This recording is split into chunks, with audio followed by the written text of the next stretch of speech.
안녕하세요, 단쌤입니다. 드디어 기준금리 또 대출금리가 내려갈 수 있다는 뉴스가 나오고 있습니다. 자, 오늘 영상에서는요, 이 금리 인하가 우리에게 어떤 영향을 줄지, 우리는 이런 상황에서 무엇을 어떤 선택을 해야 될지 자세히 알려드리겠습니다. 자, 지금 우리나라 기준금리가 어떻게 되죠? 2021년 전후로 최저금리를 경험하다가 자고 나면 금리가 올라갔습니다. 그래서 3.5 지속적으로 유지가 되다가 두 번 하락해서 지금은 이제 3.0입니다. 아직도 높죠. 3.0이지만 지금 신용대출은 거의 6%가 넘습니다. 또 부동산 담보대출 받으신 분들 5% 전후하죠. 여전히 높습니다. 그래서 부담이 너무너무 컸는데 더 내려갈 수 있다는 소식이 들려오고 있습니다. 자, 기준금리 인하 전망 우세 16년 만에 3연속 인하 이렇게 될까? 아직 확정은 아니지만 될 확률이 높다고 합니다. 자, 2월 이후 기준금리 인하 전망, 시중은행 대출금리 인하 가속화라는 이런 뉴스 기사가 지금 검색해 보시면 많이 나오고 있습니다. 이렇게 갈 것 같습니다. 이달 0.25% 금리 인하 유력, 성장 전망 1.9에서 1.6. 이것 때문에 그렇습니다. 자, 이것이 어떤 의미를 하는지 잠시 뒤에 자세히 알아보겠습니다. 자, 뉴스에서 보면 기준금리 3.5에서 3.0으로 계속 떨어졌는데 그럼에도 불구하고 오히려 대출금리는 그대로거나 오른 경우도 많이 있습니다. 이게 도대체 어떤 일이죠? 시장금리 떨어졌는데 대출금리 왜 계속 올리죠? 이렇게 궁금증을 가지신 분들 많이 계시죠? 왜 그런지 알아보겠습니다. 자, 먼저 기준금리. 이것은요, 한국은행이 시중은행에 돈을 빌려줄 때 적용하는 금리입니다. 한국은행이 시중은행에 돈을 빌려줄 때 적용하는 금리. 쉽게 말해서 경제의 온도 조절기 같은 역할을 하죠. 자, 일반적으로는 금리를 낮추게 되면 돈 빌리기가 쉬워지고 그러면 소비가 늘어나고 그러면 경제가 활성화될 수도 있죠. 일반적으로는 그렇다는 겁니다. 자, 여기까지 이해는 되시죠? 자, 그런데 가상금리 이것이 문제입니다. 자, 가상금리 이것이 무엇일까요? 은행이 자신의 수익과 이염을 반영한 추가 금리라고 보시면 돼요. 해당 은행이 자신의 수익과 이염을 반영한 추가 금리. 자, 그래서 여러분들이 은행에서 빌리는 대출 금리는 한국은행에서 정한 기준금리 플러스 은행의 가상금리가 합쳐서 나오는 금리입니다.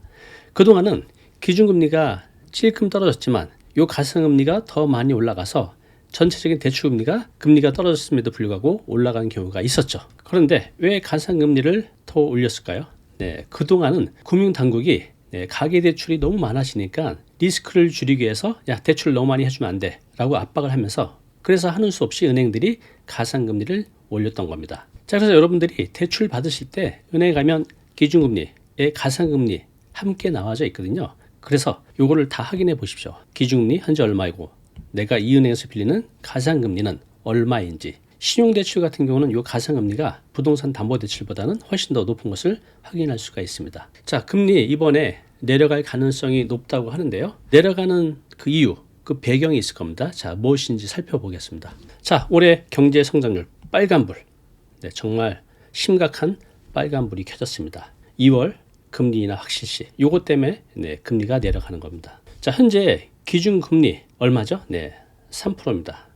그래서 이번에 0.25%를 더 낮춰서 2.75%가 될 예정입니다. 자, 이렇게 되면요, 2022년 이후 2년 4개월 만에 드디어 다시 2%대로 내려가는 겁니다.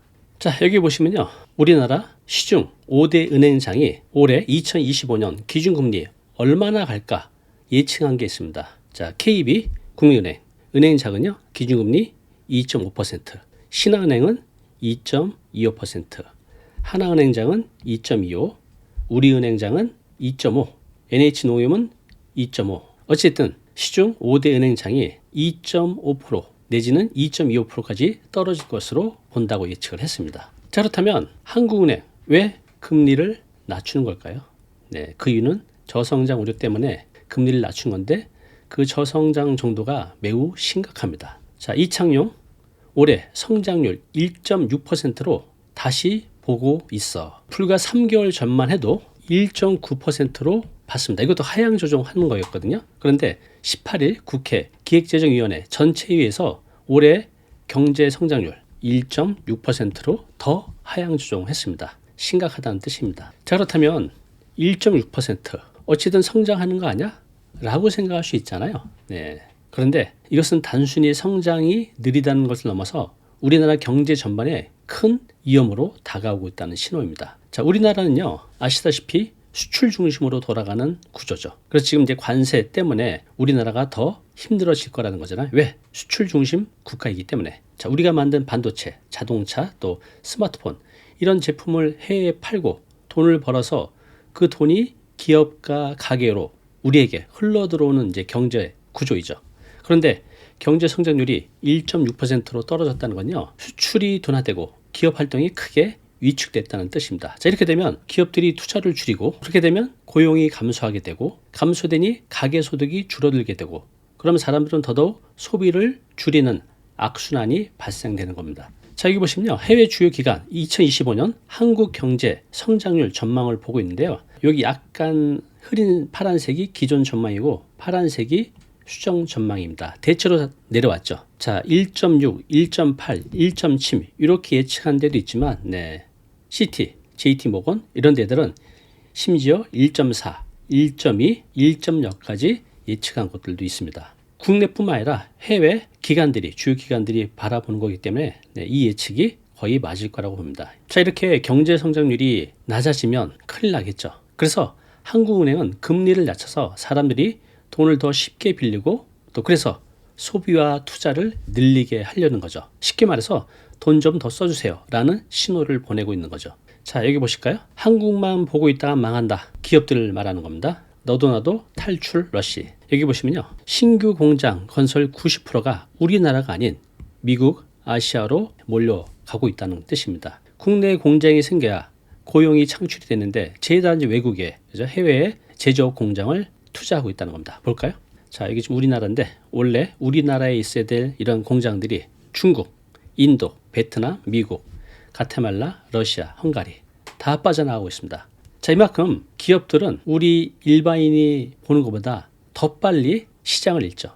그래서 빠르게 선택을 하는 겁니다. 국내에서는 답이 없다. 해외로 빠져나가자. 자, 그래서 한국은행은 이번 금리를 낮추려는 겁니다. 금리를 낮추면 우리나라 경제가 다시 살아날까요? 사실 그렇지 않죠. 단순히 금리만 낮춘다고 해결될 문제는 아니죠.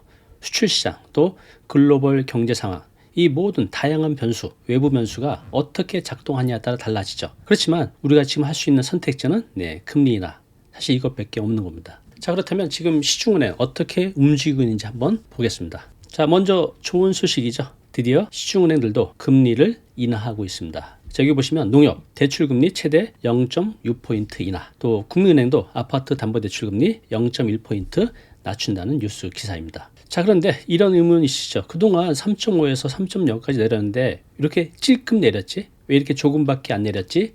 라고 생각하시잖아요. 그 이유가 있습니다. 바로 코픽스 지표 때문에 그렇습니다. 이것은요, 변동형 주택담보대출 기준이 되는 금리인데요, 쉽게 말해서 은행이 돈을 빌리는데 드는 비용이라고 보면 됩니다. 자, 흥미로운 건요, 이 코픽스, 이 지표가 최근 4개월 연속 하락 중에 있다는 겁니다. 자, 1월 기준으로 코픽스 3.08로 전월보다 0.14% 내려갔습니다. 자, 이것이 무슨 뜻이냐면요, 앞으로 변동형 대출 금리가 더 내려갈 가능성이 크다는 것을 의미합니다. 자, 금리가 내려가면 지금 당장 대출을 받는 게 나을까요? 아니면 좀 더 기다리는 게 나을까요? 자, 알아보겠습니다. 자, 여러분들은 어떻게 생각하십니까? 정답은 아니지만 일반적으로는 지금 상황에서는 좀 더 기다리는 게 유리할 수 있습니다. 자, 왜냐하면요, 지금 대출금리가 점진적으로 하락할 거예요. 2.75에서 또 한번 내려서 2.5로 갈 수도 있습니다. 앞서 보셨듯이 한국은행 기준금리가 지속적으로 내려가고, 또 변동형 대출금리 기준이 되는 코픽스 지금 4개월 연속 하락세를 보이고 있는데요, 이로 인해서 대출금리가 추가로 하락될 가능성이 크죠. 자, 특히 변동형 대출금리를 고려하고 계신다면요, 조금만 더 기다리면 더 낮은 금리로 적용받아서 대출받을 가능성이 높다는 겁니다. 자, 그런데 변수가 하나 있어요. 바로 스트레스 DSR 3단계. 이게 올해 7월부터 시행될 예정입니다. 자, 그런데 다행인 건 지금 경기가 너무 안 좋으니까 정부에서는 이것을 7월에 시행하기로 한 걸 유예하는 것도 지금 검토 중에 있습니다. 자, 유예가 되면 좋은데 만약 이것이 예정대로 시행이 된다면 어떻게 되죠? 대출 한도가 크게 줄어들 수 있습니다. 자, 그래서 지금 급하신 분들은 이것이 시행되기 전에 대출을 받는 것도 하나의 팁일 것 같습니다. 자, 결론. 지금 급한 자금이 필요한 경우 이런 분들 계시잖아요. 그러면 상반기 내에 실행하는 것이 좋을 것 같습니다. 왜냐하면 스트레스 DSR 3단계가 유예될 수도 있지만 예정대로 시행이 된다면 대출 한도가 크게 줄어들 수 있기 때문입니다. 자, 두 번째, 시간적 여유가 있는 분들. 이런 분들은요, 금리가 추가로 더 하락할 가능성이 있으니까 몇 달 더 기다려보는 것도 좋은 선택일 것 같습니다. 특히 변동금리로 선택하시는 분들이라면 더더욱 그렇습니다. 자, 그러면 여러분께 좀 더 간단한 팁 몇 가지 드리고 오늘 내용 정리하겠습니다. 자, 올해 들어서 은행들이 가계대출 관리 목표를 새로 설정했습니다. 자, 그래서 대출 경쟁을 본격화하고 있거든요. 다시 말해서 고객을 끌어모으기 위해서 금리를 조금씩 낮추고 있습니다. 앞에서 보신 것처럼. 자, 그리고 또 하나 좋은 소식이 뭐냐면 특별 고금리 상품들이 나오고 있습니다. 여기 보시면 은행 연 7% 이상 고금리 상품. 자, 세뱃돈 여기 두세요. 은행들 연 7% 고금리 적금 출시. 자, 사라졌던 7% 고금리 적금 돌아왔다. 라는 뉴스 기사를 최근 뉴스 보시면 볼 수 있습니다. 7% 이상이 돼? 7%? 심지어 9%도 있습니다. 요즘 같은 시기에 이런 금리면 꽤 괜찮죠. 사실 이런 상품들은 단기적으로 자금을 묶어두는 조건이 있죠. 그렇지만 꽤 괜찮죠. 내가 만약에 1,000만 원을 1년 동안 넣어두면 7%면 70만 원 연, 9%면 연 90만 원. 네, 꽤 괜찮죠. 1억으로 넣는다 하면 700만 원이네요. 이런 상품 한번 찾아보셔서 나한테 유리한 상품 선택하셔서 이용하는 것도 괜찮을 것 같습니다. 자, 그렇다면 우리가 지금 해야 될 일은 무엇일까요? 크게 두 가지로 정리해 봤습니다. 첫 번째는요, 대출 전략 세우기입니다. 자, 지금 변동형 대출을 고려하시는 분들 있으시잖아요. 자, 그런 분들은 조금 더 추가 금리 인하를 기다리는 것도 좋은 선택일 것 같습니다. 자, 그렇지만 지금 내가 급하게 자금이 필요하다면 스트레스 DSR 3단계가 7월에 시행이 되면 빌릴 수 있는 금액이 많이 낮아질 겁니다. 그래서 그 전에 빌리는 것도 하나의 선택일 것 같습니다. 자, 두 번째는요, 고금리 적금 활용하기. 앞에서 보여드렸듯이 단기적으로 여유자금이 있다면 이런 7%대 고금리 상품에 넣어두는 것도 좋은 선택일 것 같습니다. 자, 오늘의 한 줄 메시지입니다. 금리의 흐름을 읽는 자가 재테크의 승자가 된다. 지금 경제 상황이 너무너무 안 좋습니다. 특히 자영업자분들. 심지어 건물주들도 지금 너무너무 힘듭니다. 왜? 공실이 생기고 임대료가 낮아지기 때문에. 그런데 여기에 대출금리까지 너무 높다 보니 더더욱 힘들었던 거죠. 그런데 지금 금리가 내려간다고 합니다. 더 내려갈 수도 있고요. 그래서 많은 분들이 이 대출의 부담에서 좀 편해졌으면 하는 바람입니다. 자, 앞으로도 우리 시청자 여러분들의 경제적 선택에 도움이 되는 다양한 정보 쉽게 알려드리겠습니다. 감사합니다. 자, 오늘 내용 너무 중요한 내용이죠. 영상 보고 나면 잊혀지잖아요. 자, 자료 무료로 제공하고 있습니다. 이 자료 요거 받고 싶은 분들은요, 아래 링크로 신청하시면 됩니다.